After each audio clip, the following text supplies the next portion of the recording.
नमस्कार दोस्तों, आज की सबसे बड़ी खबर आ चुकी है। अगर आप सरकारी कर्मचारी हैं तो सबसे पहले हमारे चैनल को सब्सक्राइब कर लें।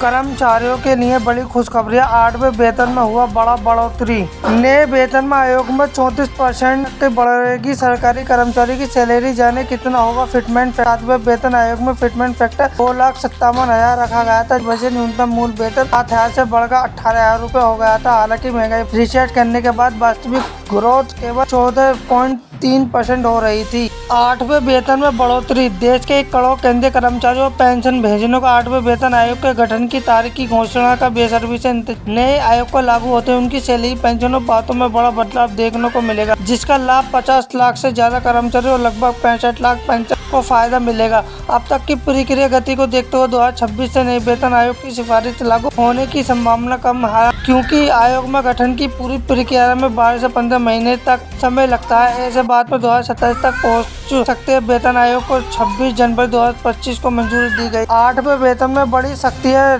30% से 34% तक की ब्रोकरेज फर्म डेविड कैपिटल की रिपोर्ट के मुताबिक 8वें वेतन आयोग के लागू होने पर केंद्रीय कर्मचारियों पेंशन की सैलरी 30% से 34% तक बढ़ सकती है। नया फिटमेंट फैक्टर 1.83 से 2.20 हो सकता है। इससे केंद्र सरकार पर 1.8 लाख करोड़ रुपए का अतिरिक्त भार पड़ेगा। वर्तमान में 7वें वेतन आयोग में लेवल 1 के कर्मचारी की मंथली बेसिक सैलरी 18,000 और लेवल 2 के कर्मचारी की सैलरी 19,900 है। संभावना है कि 8वें वेतन आयोग के लागू होते ही लेवल 1 और 2 के कर्मचारी की सैलरी से 50,000 तक पहुंच सकती है। सरकारी कर्मचारी के वेतन में मूल वेतन, महंगाई भत्ता, मकान किराया भत्ता और परिवहन भत्ता शामिल होता है। मूल वेतन उनकी कुल आय का 51% से 5%